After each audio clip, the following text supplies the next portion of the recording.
What's up, beautiful people on the internet? This is your personal travel consultant, Nico speaking, and welcome back. Today, I'm going to go over what we call the Chase ecosystem and what you can learn from it to implement in your own travel strategy. Before I continue, don't forget to click the subscribe and the bell icon so then YouTube knows that you're interested in following more on my content and support my work. I appreciate it, and without further ado, let's get into it. Now, you may be asking to yourself, what is Chase? What do they do in relation to travel? And how can it benefit me to know about them?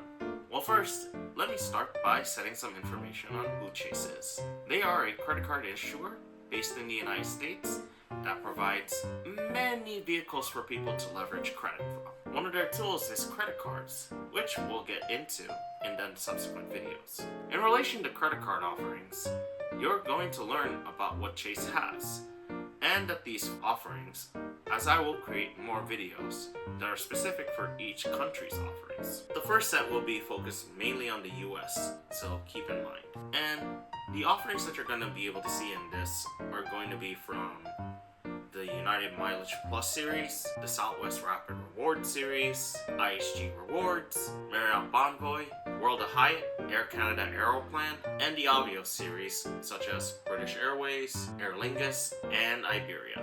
In addition to the co-branded side, Chase also has really powerful cards for its own network, such as the Freedom series, the Sapphire series, and for you business people, the Ink series. For the purpose of this video, we're just going to go high level and understand what the application rules are, what rules to keep in mind when you try to strategize for applying for each card, as well as seeing what you need to know in terms of how to make your strategy work for you. So, since we started application rules, let's get into it. First thing to know is what we call the 524 rule.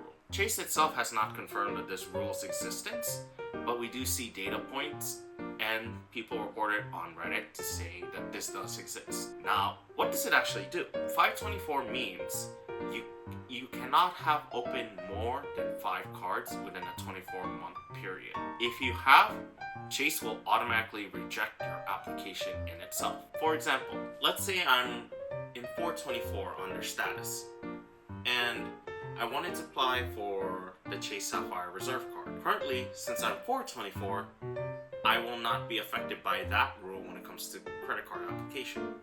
And then let's say you were approved for this card.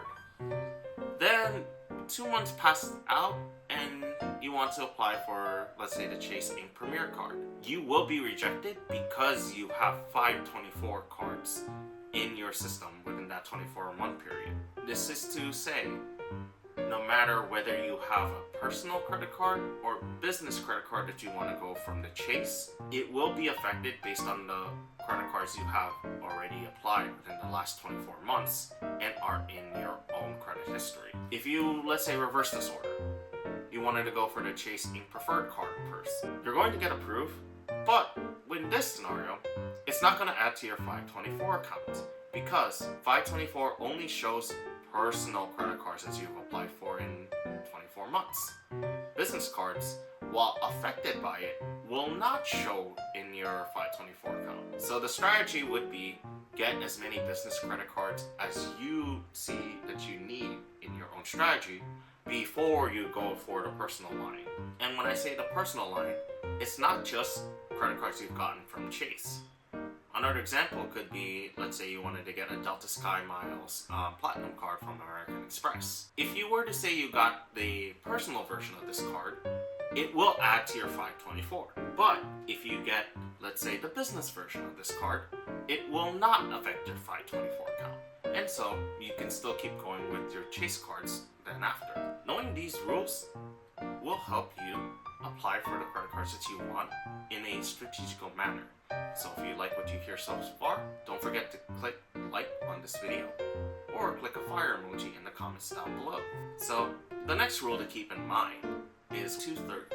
230 means Chase is only going to approve a maximum of 2 credit cards, whether it's a combination of personal and business or either or in a 30-day period.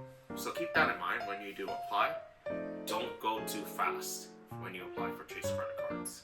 Now, when I say that, there is no actual limit to how many you can hold. However, the total line that Chase gives you is going to be the limit that you're going to get within these series of cards. So, by that I mean, let's say you report to them that you have a $120,000 total household income. The most Chase will give you in terms of credit line will be $60,000, depending on your credit worthiness.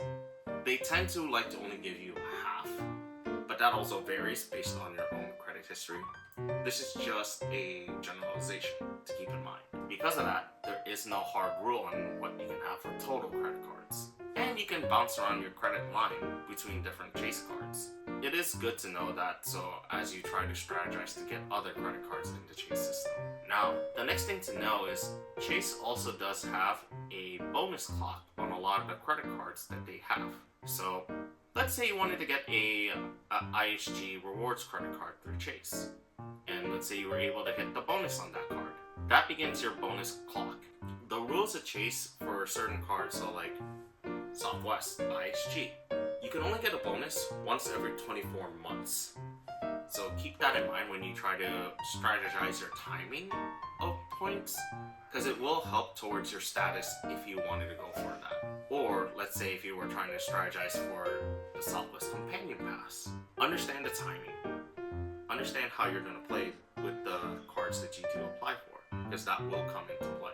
The next one that I will touch, and I'm only going to touch it a little bit in this video, as it is a very overarching rule, but this one is more towards Marriott Bonvoy. When I say overarching, the reason being is that this is affected by both Chase Marriott cards and American Express Marriott cards. It's an overarching rule that I'm only going to say it briefly here. If you wanted to go for one card in the Chase ecosystem and get the bonus there, it does start the clock on both the American Express and Chase ecosystem for Marriott cards. I'll explain more when we get to the topic of Marriott Bonvoy for Chase and how this rule works. But basically, you can only get one bonus at a time from both sides. It's going to go more in depth in the later videos. And then the next rule that I want to speak on are going to be specific Sapphire rules.